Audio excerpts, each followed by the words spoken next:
Okay, I'm going to start in English as I do not speak French. I apologize.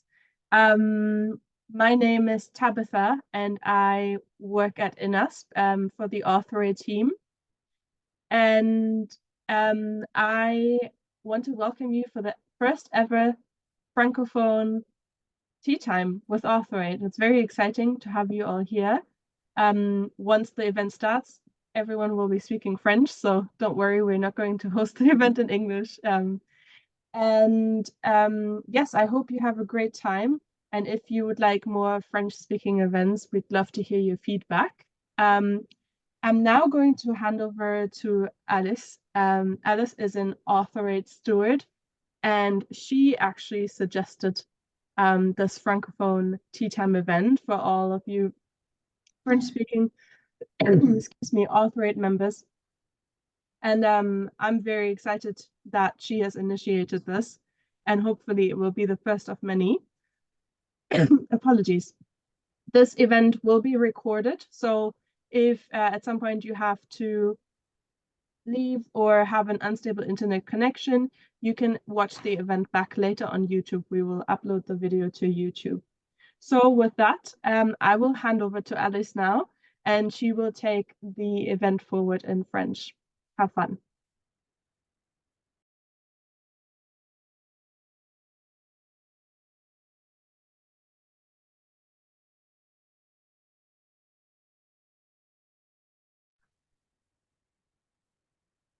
Hello, Yes, we can hear you. can you hear me? Yes.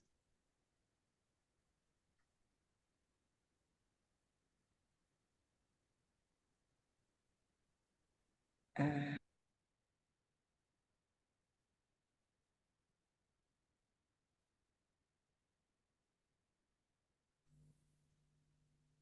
Yes, we can hear you, Alice. Alice, maybe if you turn your video off, your connection will be better.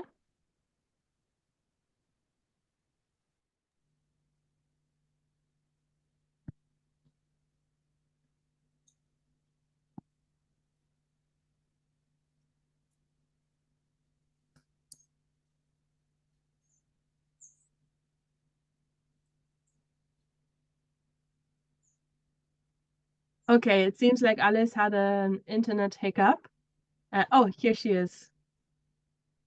Alice, yes, can you hear me? yes, I think we lost you. Maybe it will be your connection on Zoom will be stronger if you turn off your video. Sometimes that helps. Okay, Okay, no I'll hand over problem. to you now.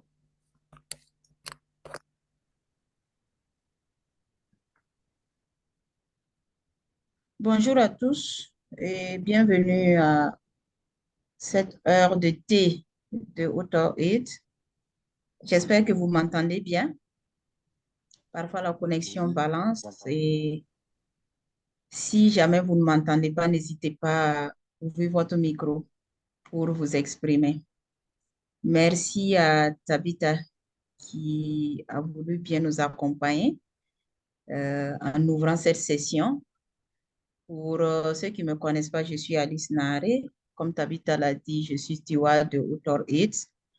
Et je travaille avec AuthorAid dans le cadre de la promotion de leur programme, surtout dans les pays francophones. Et je suis aussi chercheur au CNRST. C'est le Centre national de recherche scientifique et technologique du Burkina. Et je suis plus précisément dans un institut du CNRST qui est l'IRSAT, qui est l'Institut de recherche en sciences appliquées et technologies. Donc, c'est vraiment un plaisir pour moi de présenter cette heure de thé avec vous. Il faut savoir que AuthorAid, vraiment, c'est le début de la partie francophone et nous avons voulu vraiment échanger avec les chercheurs francophones sur un certain nombre d'éléments. Et nous avons voulu d'abord prendre le document que nous avons eu à partager à un moment donné dans le groupe Telegram pour qu'on échange là-dessus et aussi recueillir les idées et toutes les suggestions que les chercheurs francophones peuvent avoir concernant ce thème.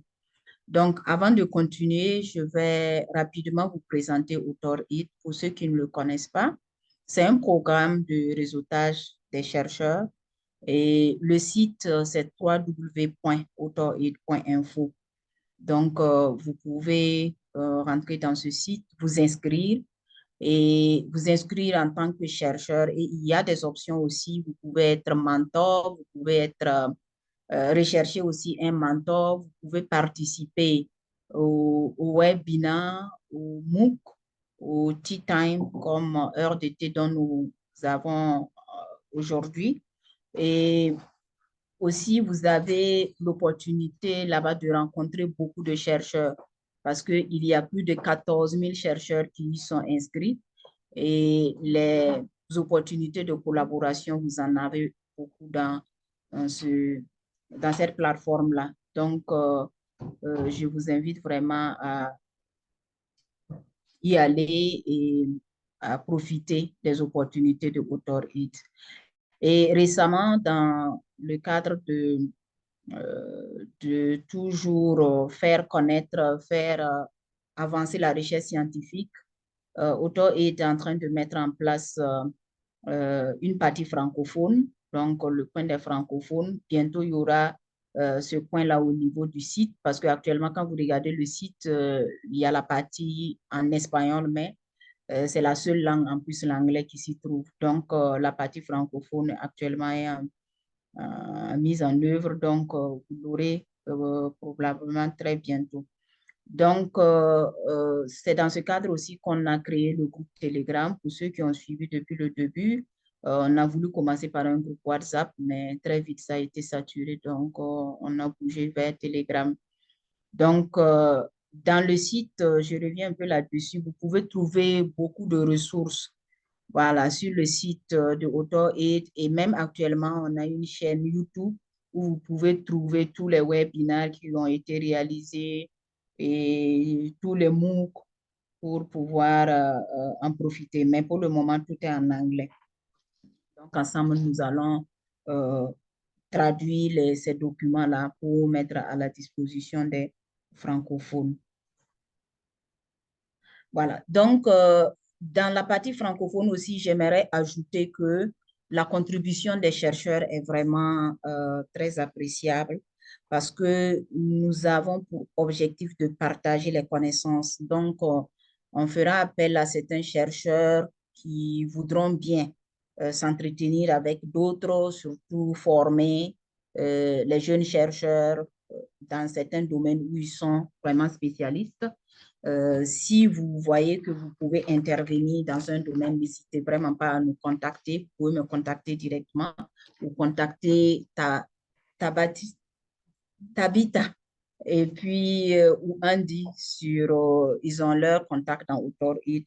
Ils peuvent bien coordonner avec moi pour qu'on organise soit un webinaire, soit un tea time sur un thème bien précis. Voilà, donc sur ce, nous allons entrer dans le vif du sujet. Comme je vous disais, c'est le document que j'ai eu à partager avec vous. Nous allons échanger là-dessus. Je vais juste revenir sur ce document en le partageant au niveau de l'écran. Et après avoir fait des commentaires sur les différents points, on va vous donner la parole pour intervenir, soit poser des questions, soit donner plus de conseils par rapport au sujet. Donc, sur ce, je vais partager le document. Je ne sais pas si vous voyez mon écran. Quelqu'un peut me préciser si l'écran est visible? C'est un document Word, 10 conseils pour planifier votre première publication scientifique.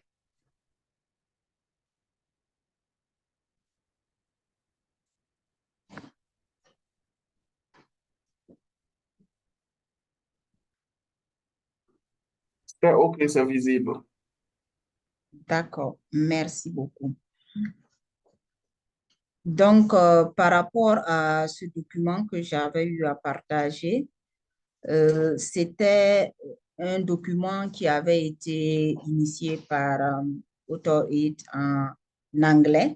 Et dans le cadre de la mise en place de la partie francophone, nous avons décidé de traduire ce document et de partager. Donc, le titre, c'est les 10 conseils pour planifier votre première publication scientifique.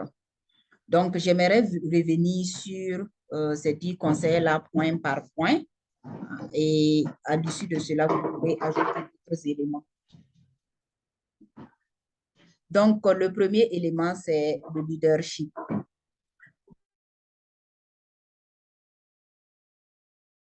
Projet, un aspect d'un projet suffisamment important pour aboutir à une publication. À ce niveau, le commentaire que je peux faire, c'est juste dire que très souvent en Afrique, surtout en Afrique francophone, nous menons des activités sur la base des projets scientifiques, des projets de recherche qui sont financés. Et très souvent, dans ces projets, il y a des activités où un spécialiste dans un domaine donné peut prendre l'initiative vraiment d'être le leader dans cette activité. Et c'est dans cette prise de leadership pour diriger l'activité dont on parle ici. Voilà.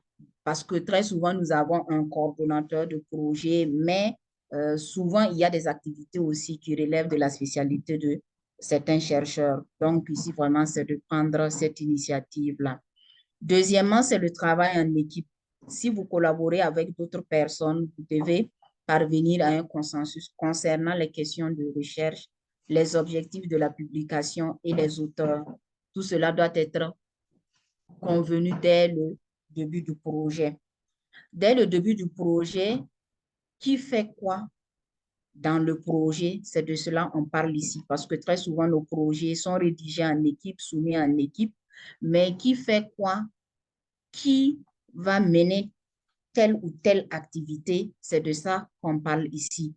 C'est vraiment, en plus du leadership dont on a parlé précédemment, c'est de prendre l'initiative aussi d'exécuter certaines activités au cas où il y a vraiment des activités qui relèvent de votre spécialité. Parce que quand cela n'est pas fait, les conséquences souvent, c'est les mésententes lors des publications. Parce que ce n'est pas clairement établi qui fait quoi, quels sont les objectifs, quelles sont les publications qui vont ressortir, quelles sont les positions des auteurs. Voilà. Alors que dans un travail en équipe, si cela est bien défini dès le départ, ça permet vraiment de faire une bonne publication avec, en suivant bien sûr les conseils que nous allons citer par la suite. Donc, troisième point, c'est la planification. Ici, on conseille d'utiliser un outil de planification tel qu'un diagramme de Gantt pour cartographier les étapes de la recherche et ne fixez pas de délais irréalistes. Au niveau de cette planification, le travail en équipe vraiment doit être assez bien planifié pour qu'on ait du temps pour publier. Parce que souvent, le problème qu'on constate, c'est que quand les activités ne sont pas assez bien planifiées pour donner le temps de faire un travail de fond et un bon travail, surtout dans les publications scientifiques, très souvent, on n'est pris par le temps à un moment donné, le projet tire vers sa fin, alors que dans le projet, on avait prévu de publier un article dans tel mois et on n'est vraiment pris par le temps. Donc, c'est pour ça la planification, elle est extrêmement importante pour vraiment rester dans les délais. Après la planification, il y a le soutien. Recherchez un soutien collégial, un mentor, un soutien pour votre bien-être est également important pour vous aider à éviter ou à faire face à des problèmes tels que l'épuisement professionnel. Bon, concernant ce volet, très souvent en Afrique, le chef d'équipe est aussi un soutien pour les autres membres de l'équipe et souvent pour les jeunes chercheurs, l'encadreur au moment de la thèse devient très vite vraiment le mentor. Et cela vraiment doit être le cas parce que parfois, avec le manque d'expérience, on aboutit très rapidement à l'épuisement professionnel. Et aussi, un élément que j'aimerais ajouter, c'est la possibilité, à travers Author-It, d'avoir des mentors. Et quand vous rentrez dans ce site, vous allez voir des chercheurs qui se sont inscrits pour être mentors euh, de certains jeunes chercheurs ou même de leurs collègues. Donc, vous pouvez facilement trouver un mentor là-bas qui va vous guider dans la rédaction d'un projet ou même dans la rédaction d'une publication. C'est vraiment possible. Donc, je vous conseille d'aller sur Author-It pour vous faire accompagner. Le cinquième point, c'est l'éthique. Chercher à comprendre les dimensions de la conduite responsable en recherche et à les respecter aussi bien dans les activités de recherche que dans la rédaction des articles.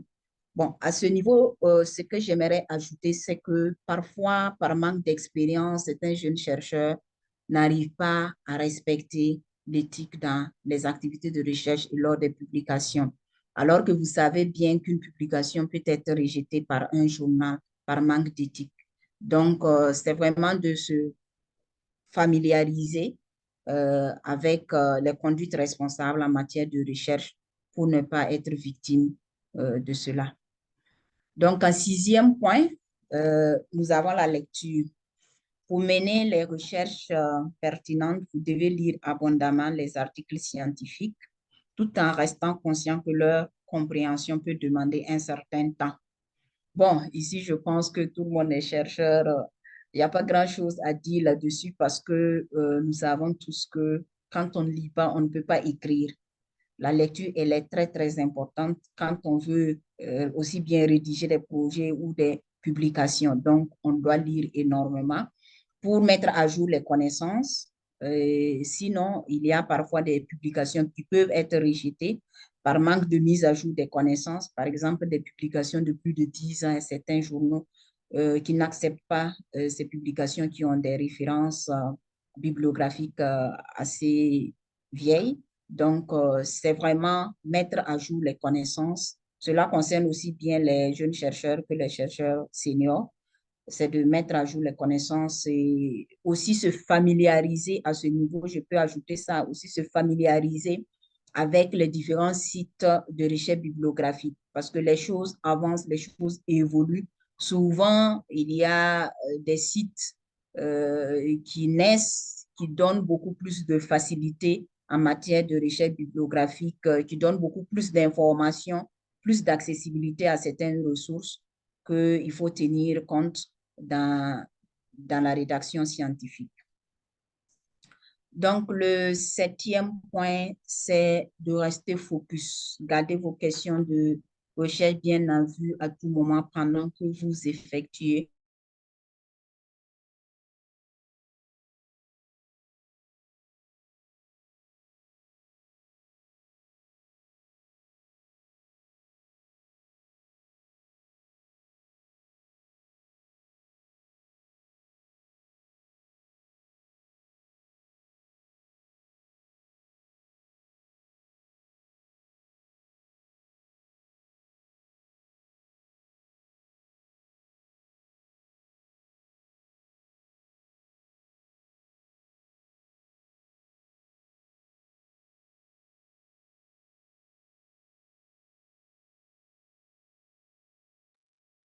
I think we have lost Alice due to an unstable internet connection. Until she comes back, would you like to discuss? Oh, I think Alice is back now.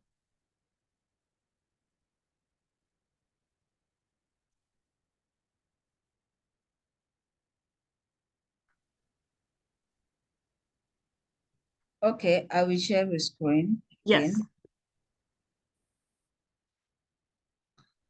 Is it okay? Can you see the screen? Yes. Okay, thank you. Donc, j'étais au numéro 7, restez focus.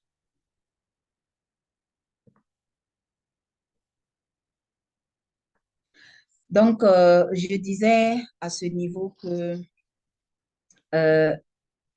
c'est un élément assez important aussi pour avancer aussi vite dans la rédaction scientifique et aussi pour avoir vraiment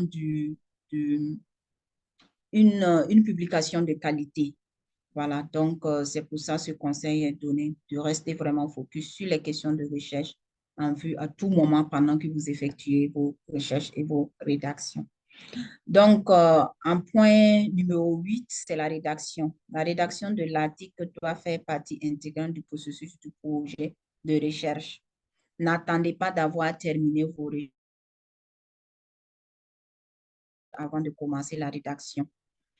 Au niveau de cette partie, c'est vraiment important et ça rejoint aussi la planification, à mon avis, parce que quand on fait une bonne planification, ça veut dire au moment où on est en train de mener les activités de recherche, c'est en ce moment que la rédaction commence. Et ça permet vraiment d'avoir du temps pour d'abord d'être toujours dans le vif du sujet et d'avoir du temps aussi pour faire réviser vos articles avant publication. Rester vraiment dans le vif du sujet au moment où on rédige et pendant l'exécution du projet, à mon avis, c'est très important parce que ceux qui ont l'expérience ne diront pas le contraire qu'il y a des projets que vous n'avez, dont les résultats n'ont pas été valorisés, n'ont pas été publiés parce qu'on a attendu à un moment donné, on s'est dit, bon, on va publier après et jusqu'à présent, le projet n'a pas, les résultats n'ont pas été publiés. Donc, c'est vraiment très important. Tu fais comme si tu ne nous attendais pas. Quoi?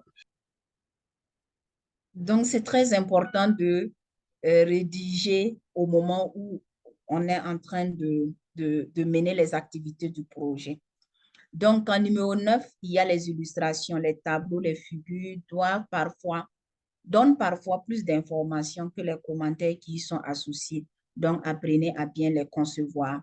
À ce niveau, ce que j'aimerais ajouter, c'est vraiment le sentiment qu'on a très souvent de vouloir tout présenter tous les résultats qu'on a. Et souvent, on ne prend pas le temps de travailler ces résultats. Donc, je pense à ce niveau que l'aide de personnes plus expérimentées, des collègues ou des statisticiens, ça peut être vraiment important pour avoir des illustrations qui répondent vraiment aux objectifs de votre projet d'article.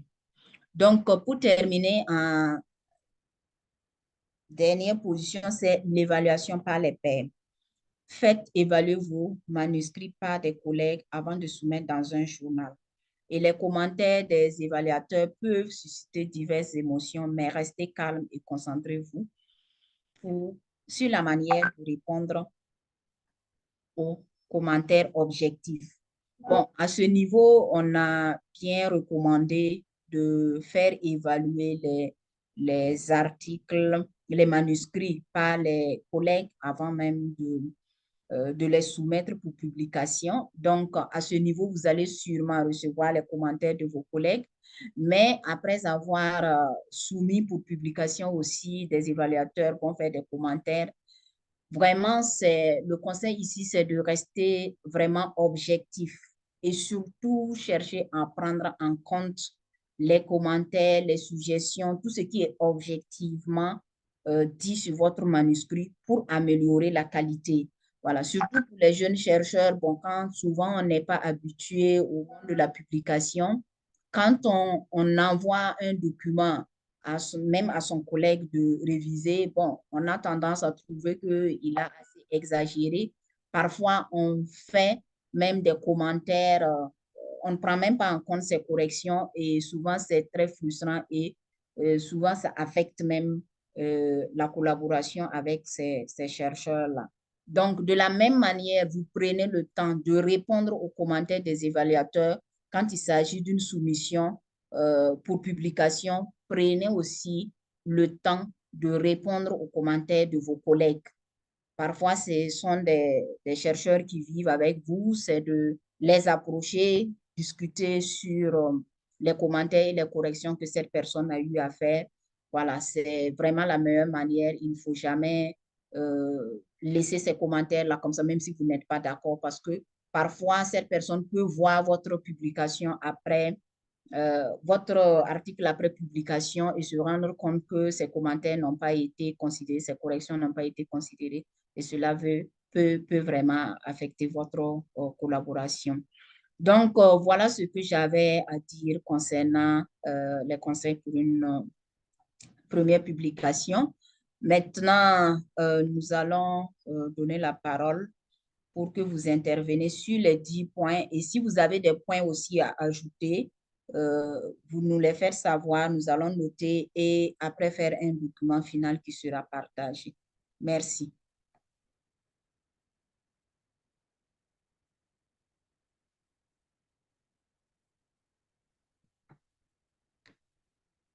Tabitha?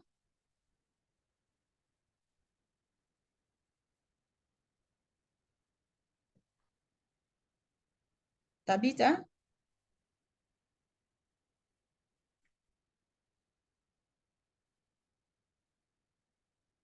Vous m'entendez? J'ai l'impression qu'elle n'est pas là. Tabitha m'entend? Allô, vous m'entendez? Oui, 5 sur 5, on vous reçoit. OK, merci. Je pensais que notre modératrice était à côté pour donner la parole aux participants, mais apparemment, elle n'est pas là. Donc, comme je disais, la présentation est terminée, les commentaires sur les différents points. Donc, nous donnons la parole aux participants. Si vous avez des commentaires à faire concernant les différents points que nous avons évoqués, n'hésitez pas à ouvrir votre micro pour donner votre avis, votre commentaire. Merci.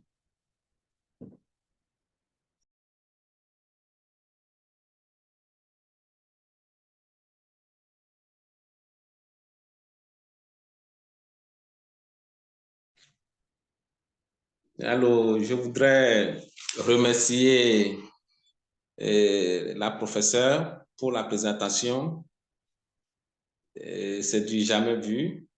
C'est un début particulièrement pour moi parce qu'on n'a pas souvent ces séances où les gens se proposent volontairement d'aider les jeunes chercheurs. Donc, je m'avais vous remercier, vous féliciter pour l'initiative, surtout francophone. Parce que nous, les francophones d'origine, on a des lacunes en anglais. On voit souvent les articles, mais on les traduit à travers les logiciels et on continue nos travaux. Mais quand il s'agit de lire et comprendre sérieusement ce qui est en anglais directement, ou bien d'en parler, ce sont des problèmes pour nous. Donc, je vous remercie pour cette présentation. Moi, c'est Dr Avogan Komlan, en sciences de gestion, spécialité finance d'entreprise. Je vous remercie.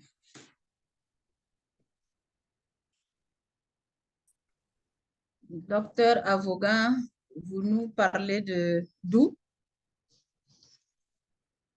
Et moi, Quel pays, s'il vous plaît? je vous parle de Cotonou. Je suis togolais résident à Cotonou, au Bénin. OK, merci beaucoup. Je vous remercie. C'est à moi de vous remercier.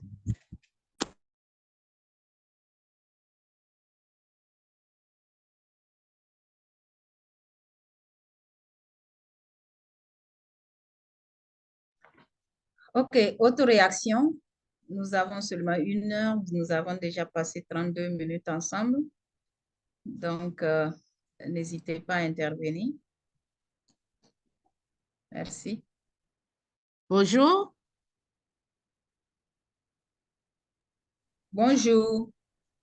Merci, docteur Nare.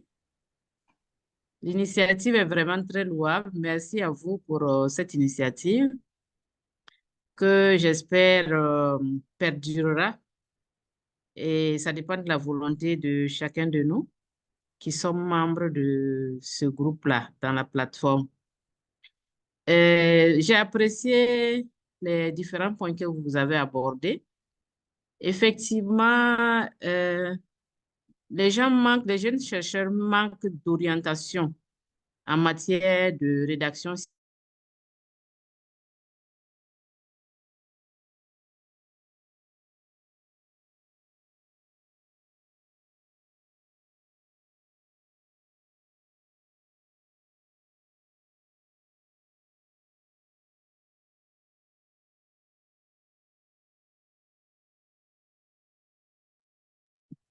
On n'a pas de son, hein?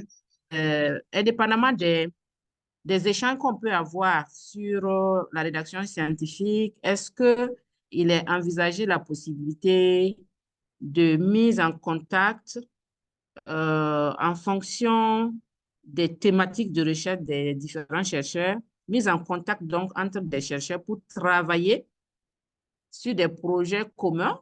Pourquoi ne pas chercher ensemble des financements pour des projets communs? Parce que très souvent, au niveau des francophones, même quand il y a des offres des appels à projets, quand c'est en anglais, systématiquement, nous mettons ça de côté, et du fait de la barrière de la langue. Donc, en ayant des groupes mixtes où il y a des francophones et des anglophones, ça va donner des opportunités également aux francophones pour répondre aux appels qui sont publiés en anglais. Voilà, je ne sais pas si dans le cadre de vos activités, vous avez cela comme perspective. En tout cas, merci infiniment pour l'initiative. Je pense que tous ceux qui ont participé ont appris quelque chose. Merci à vous. Merci, Dr. Diallo. Je n'ai pas vu le nom, mais j'ai reconnu la voix. Merci beaucoup pour la question. Oui, ce que vous dites, c'est une réalité. Au niveau de AuthorAid, comme je le disais en début de présentation, on a plus de 14 000 chercheurs venant de 150 pays qui se sont inscrits sur cette plateforme-là. Donc, si vous vous inscrivez sur la plateforme, vous avez la possibilité de demander des collaborations avec d'autres chercheurs, puisque quand on écrit dans le groupe AuthorAid, c'est un groupe Google, tout le monde reçoit le message. Donc, en ce moment, ceux qui sont intéressés par les possibilités de collaboration, ils peuvent vous répondre. Personnellement, j'ai collaboré plutôt avec au moins 3 chercheurs, voilà, venant d'autres pays à travers cette plateforme, qui sont des anglophones, donc vous pouvez le faire. Maintenant, le volet francophone, c'est vraiment pour permettre aux francophones, comme M. Avogan le disait, qui ont parfois des difficultés avec l'anglais, à pouvoir se retrouver, échanger et aussi profiter des opportunités entre francophones. Merci. OK, merci à vous.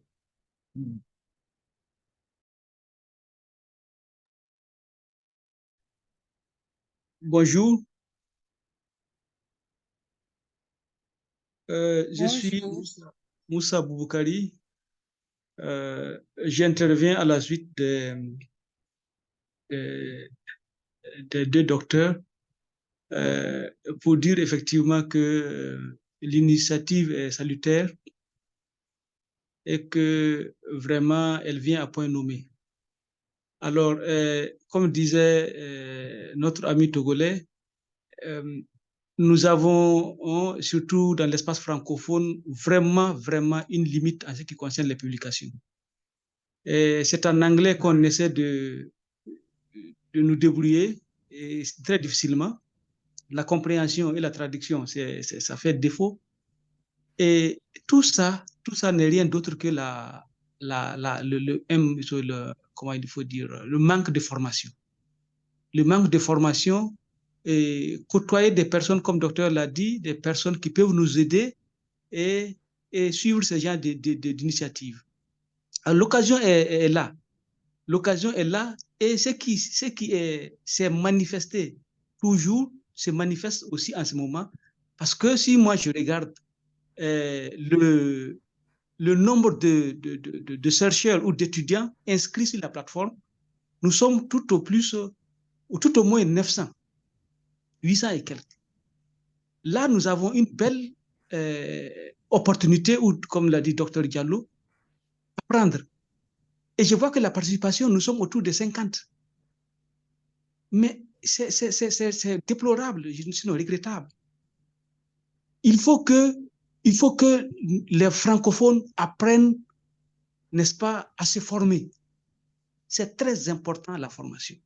Et c'est des occasions, n'est-ce pas, une plateforme internationale où on peut côtoyer et avoir des collaborations, et on passe à côté. C'est vraiment regrettable. 50 présents sur 800. Et tout, où est le reste? Et quand on dit publier, on connaît la publication des francophones. Je vous assure que je suis un lecteur et c'est nul. Hein? Et tout ce qu'on peut-être on peut faire, on publie dans des journaux de basse qualité, etc., etc. Non, il y a des formations qui permettent d'aller de l'avant.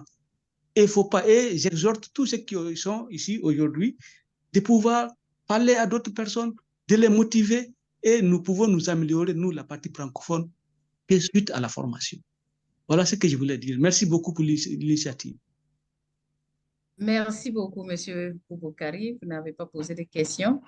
Je donne la parole à Monsieur Sawadou, qui a manifesté. Et merci beaucoup, docteur, Oui. pour cette présentation qui est très enrichissante. Et à la suite de Monsieur Bouboukari qui a parlé de la barrière linguistique, moi, je souhaiterais savoir comment, après la rédaction, et on voit que c'est beaucoup conseillé de publier en anglais. Et après avoir rédigé l'article complètement en français, quelles sont les astuces pour pouvoir l'avoir en anglais? Parce que parfois, on se rend compte que la traduction avec Google Translate ou DeepL, ça, c'est pas fidèle à l'idée de départ. Donc, je ne sais pas, est-ce que dans le milieu scientifique francophone, est-ce qu'il y a des astuces ou bien des outils qui pourraient permettre de traduire de façon plus efficace les articles du français vers l'anglais et vice-versa? Merci. Merci beaucoup. Je pense qu'il y a des chercheurs seniors qui sont connectés. Ils pourront répondre à la question. Mais personnellement, ce que je peux dire concernant les publications en anglais, nous, francophones, nous devons faire l'effort de rédiger nos articles même en anglais. Parce que rédiger en français pour traduire en anglais, il y a toujours parfois des idées qu'on n'arrive pas à traduire de manière fidèle. Donc, avec AuthorAid, on a eu un webinaire sur la publication, par exemple en anglais, quand vous n'êtes pas anglophone. Allô, oui. Oui. Il y a des Bonjour, astuces. comment vas-tu? Madame Diallo. Il y a des astuces vraiment pour écrire directement en anglais, même si vous n'êtes pas anglophone. Donc, probablement, c'est de rentrer dans le site de AuthorAid parce que toutes les formations y restent et vous pouvez télécharger cette formation-là pour suivre. Et vous pouvez même écrire dans un bon anglais, même étant francophone. Donc, moi, c'est le conseil que je peux donner. Maintenant, si d'autres personnes ont des astuces, ils pourront intervenir après. Merci. Monsieur Moutoubé, désolé d'écorcher un peu votre nom. Vous avez la parole. Je vois que vous avez levé la main. Merci. Bonjour, bon après-midi, bonne soirée, en fonction de là où la personne se trouve. Et félicitations pour cette présentation qui a été sommaire. Mon endeavor sera accès à des choses. Il y a les commentaires après lesquels il y aura une préoccupation. Alors pour les commentaires, merci d'avoir résumé les 10 parties importantes de la rédaction. Je ne vais pas m'attarder sur les avis des amis qui ont parlé du domaine de publication en français. Il y a des publications qui se passent en langue française, d'autres qui se passent aussi en langue anglaise. Ça sert à rien de se minimiser puisqu'on est d'un côté ou de l'autre. À publier en langue française, il y a des publications qui se font. Les règles de la recherche sont les mêmes, quelle que soit la langue qu'on va utiliser. Et il y a toujours déjà des collaborateurs qui peuvent vous aider à publier dans la langue française. En fonction de la petite expérience qu'on a, ça, ce n'est pas une barrière. Alors, la préoccupation, elle est axée à 2 niveaux.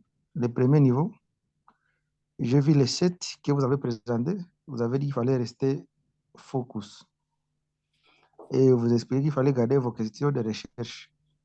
Enfin, je peux plutôt suggérer si vous pouvez essayer de détailler pour chacun des boulettes que vous avez mis parmi les 10 étapes, que vous pouvez commencer à expliquer ça à des phrases pour essayer de permettre aux gens qui peuvent avoir des notions élémentaires de langue française pour qu'ils puissent comprendre ce que vous avez pu, ce que vous vouliez énumérer dans les résumés ici. Donc, pour chacun les 10 points, pour essayer de permettre à ce que tout le monde puisse capter le message que vous avez pu partager avec tout et chacun.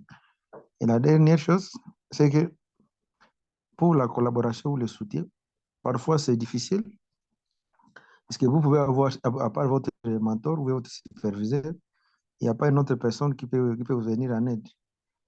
Et par peur que vous puissiez partager avec quelqu'un votre travail et qu'il a fait plagiat, parce que l'authenticité est rare parmi certaines personnes. Souvent, on a du mal à avoir des gens ou des collègues qui peuvent passer à revue votre manuscrit pour vous donner un feedback positif qui peut permettre à ce que vous puissiez améliorer votre manuscrit avant la soumission à un journal. Je pense que voilà les petits apports que j'ai voulu faire ainsi que ma préoccupation.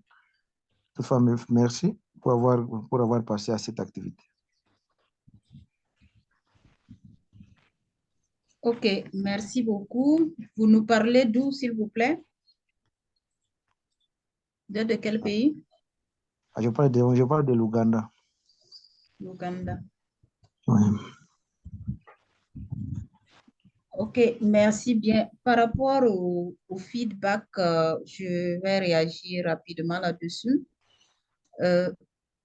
Aussi, Autor-Aid donne cette opportunité parce que je vois très souvent des chercheurs qui écrivent pour demander s'il y a des volontaires pour réviser leur manuscrit avant publication. Il y a certains qui répondent favorablement, donc c'est possible de trouver des évaluateurs là-bas. Mais aussi, ce que j'aimerais préciser, avec Autor-Aid, quand vous écrivez un message, il faut donner le plus de détails possible. Voilà, sur les titres de publication, sur les domaines de collaboration que vous souhaitez. Même une collaboration, ne dites jamais collaboration de manière globale. Est-ce que vous voulez rédiger un article avec le chercheur en question? Est-ce que c'est un projet de recherche? Est-ce que c'est une mobilité que vous désirez, etc. Donc, il faut donner vraiment les informations. Maintenant, concernant les différents points, je n'ai pas très bien saisi. Vous voulez que je fasse un résumé des 10 points ou bien il y a un point spécifique que vous n'avez pas compris, vous aimeriez que je revienne là-dessus? Je pensais plutôt qu'avant de partager les documents Word ici que vous utilisez pour expliquer, que vous puissiez essayer peut-être d'ajouter une à deux phrases à chaque point pour permettre aux gens qui ont des connaissances basiques en recherche pour essayer de capter les messages que vous avez pu décrire à chacun de ces points. Parce que ce que vous avez décrit était plus détaillé, tandis qu'à lisant, on peut avoir plutôt un certain goulot d'étranglement. Ok, d'accord, je comprends. Ok, il n'y a pas de problème. On va ajouter des éléments de détail dans le document en question et partager dans le groupe. Merci beaucoup. Super. Monsieur Akunda. Ok, merci bien pour la parole. Je suis Akunda Badibassa. Je suis doctorant à l'Université Norbert Zongo au Burkina Faso. Et l'initiative est très bonne. Et mon intervention, c'est sur deux aspects. Le premier, c'est juste pour apporter un plus par rapport à la question de notre collègue sur la traduction de ces articles en anglais. Bon, c'est possible de traduire avec DeepL Google, mais il y a aussi Trinka qu'il peut utiliser pour corriger son anglais. Et après, c'est conseillé de donner ça à un natif ou bien à un expert en langue pour corriger avant publication. Donc, après traduction, on ne peut pas directement envoyer l'article en publication sans avoir fait lire l'article par une tierce personne. Donc, dans la possibilité de collaborer, je pense qu'il peut le faire pour améliorer l'anglais avant la publication. Maintenant, le deuxième point, c'est par rapport aux différents apports et contributions pour les formations dont vous parliez dans le projet. Et je ne sais pas si à l'issue de ces formations, est-ce qu'il y aura des attestations qui seront délivrées? Et c'est qui va délivrer les attestations? Comment ça va se faire? Je ne sais pas. Ou bien c'est juste des formations pour renforcer les capacités et puis c'est fini. Merci.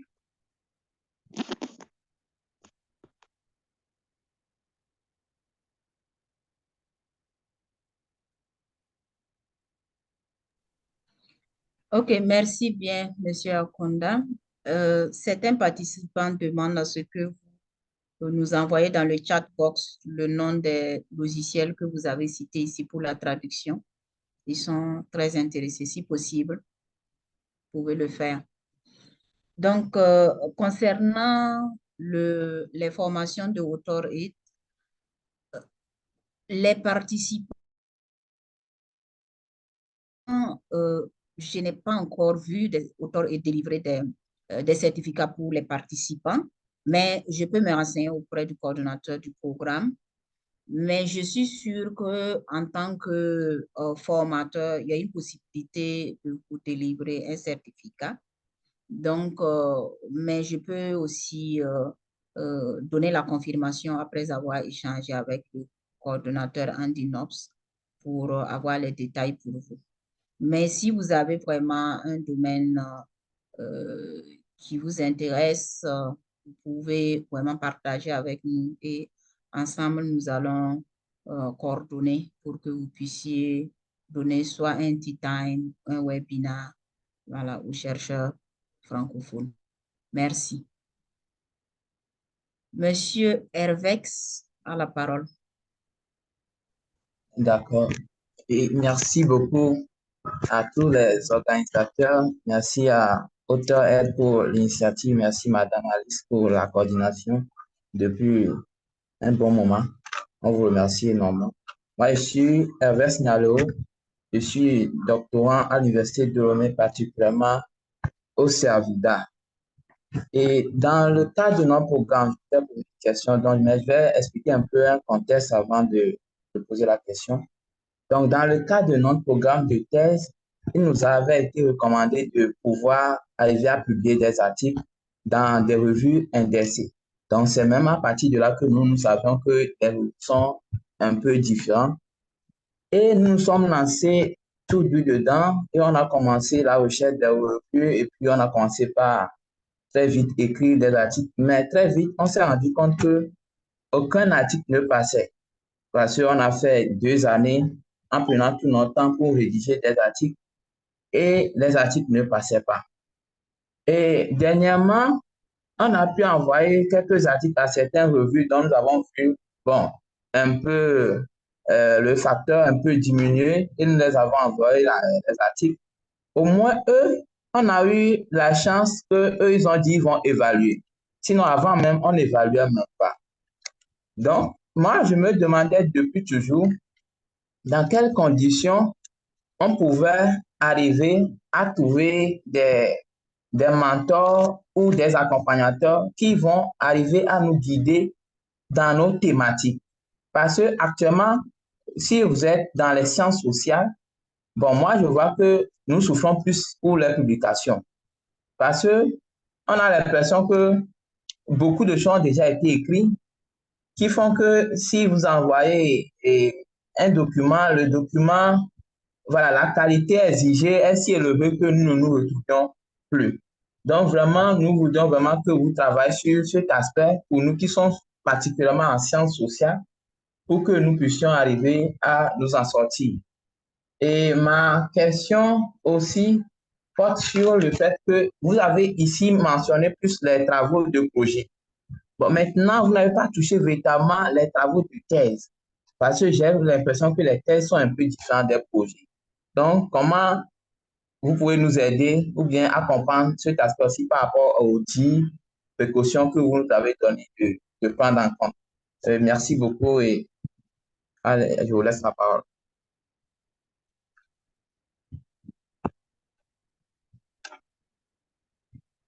Ok, merci à Monsieur Hervex pour les commentaires et pour la question.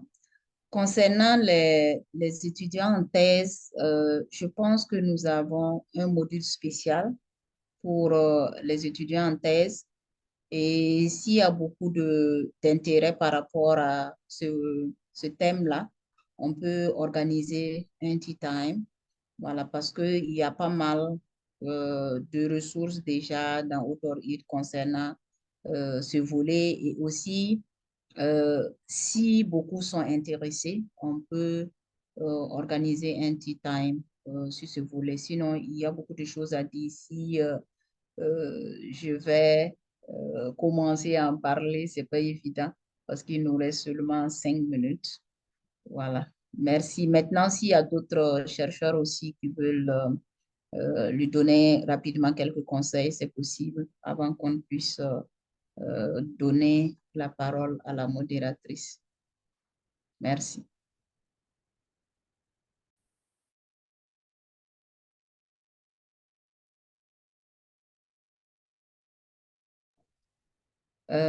Madame Barry Fanta a la parole.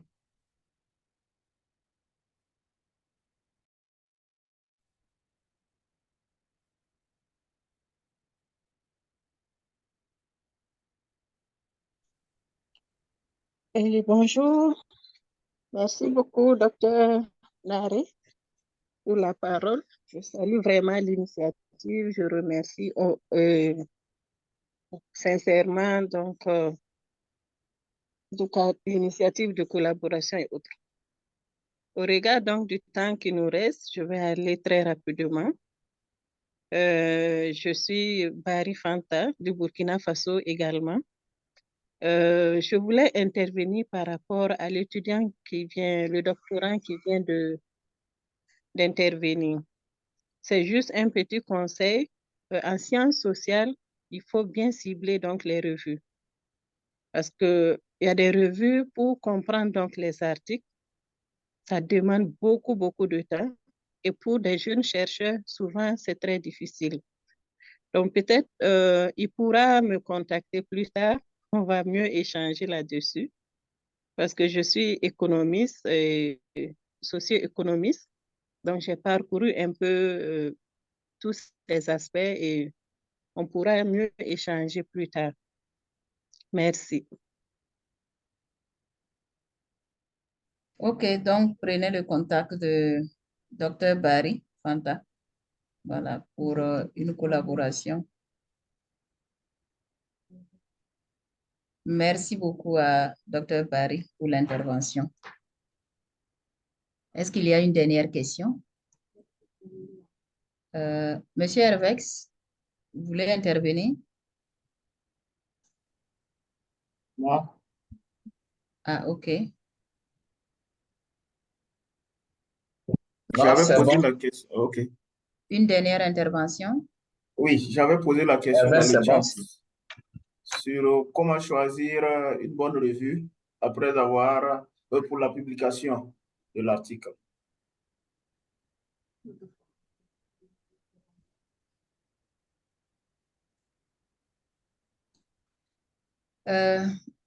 Pour choisir une bonne publication, une bonne revue plutôt, il y a beaucoup d'étapes. Il y a beaucoup d'étapes. Il y a même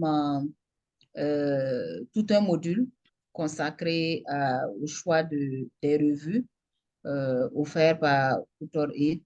Mais ce que je peux dire déjà, quelques conseils qui peuvent vraiment vous orienter, c'est aussi d'échanger avec vos collègues pour savoir les revues qu'ils ont eues, où ils ont eu à publier et qu'ils trouvent vraiment à ses côtés, assez responsables, assez sérieux pour vous aider à vous orienter dans le choix de vos revues. Donc, pour cela, je vous invite vraiment à visiter le site de AuthorIT. Vous allez voir un MOOC ou un webinar, je ne me rappelle pas très bien, mais je suis sûre que ça existe et ça peut beaucoup vous guider. Merci. Une dernière intervention avec Madame Ouedraogo Kouroutine. Merci beaucoup. Bonjour. Alors, moi, je voudrais intervenir par rapport à l'étudiant qui a posé quelques questions, qui a demandé en fait, c'est par rapport aux revues. En fait, il faut pouvoir trouver aussi un journal qui cadre en fait avec nos recherches. Parce que si vous voulez publier dans un journal qui n'intervient pas dans votre domaine, vous allez vous soumettre votre travail, mais vous n'aurez personne en fait pour évaluer votre travail. Donc, il faut cibler les journaux pour choisir en fait. Et il a posé la question aussi à savoir si les projets sont différents des thèses. Les projets ne sont pas différents des thèses selon moi, mais il y a en fait des thèses qui ne s'inscrivent pas dans des projets. Il y a des thèses en fait dont généralement c'est le sujet est remis à l'étudiant par le professeur directement, ça ne cadre pas dans un projet donné. Peut-être dans la ligne de recherche du professeur, il y a ce domaine-là qui l'intéresse et il donne en fait le travail de thèse à un étudiant, mais c'est pas dans un projet bien défini, qui est comme le type de standard de projet qu'on voit habituellement en fait. Voilà, c'était juste par rapport à cette. Merci. Ok, merci à Madame Ouedraogo. Je pense que nous sommes au terme de notre heure de thé. J'aimerais vraiment vous dire merci. Merci de nous avoir fait confiance. Merci d'avoir participé à cette heure de thé. Et nous allons prendre rendez-vous très probablement dans un mois, si Author-Aid, son programme le permet bien, pour échanger sur un autre thème sur la rédaction scientifique. Mais en attendant, vous avez le groupe Telegram. Je pense que tout le monde doit être membre de ce groupe. Si ce n'est pas le cas, vous pouvez écrire dans le chat box pour prendre le lien du groupe, pour rejoindre le groupe. Et dans ce groupe, vous pouvez toujours poser des questions. Les discussions peuvent toujours continuer dans ce groupe. Et aussi des demandes de collaboration. Vous pouvez toujours les demander dans ce groupe. Vraiment, merci encore pour la présence et à très bientôt pour un autre tea time. Heure de thé plutôt. Au revoir.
Bonjour,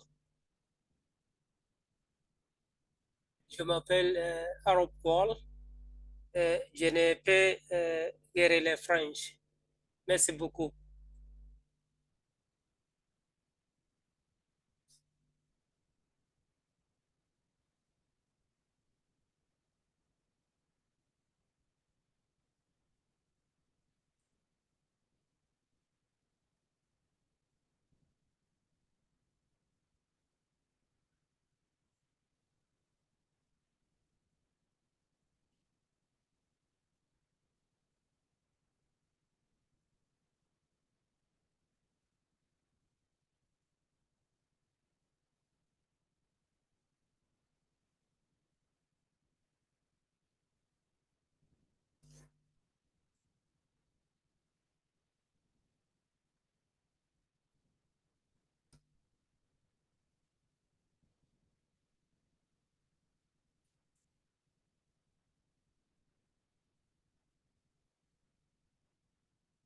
Papa.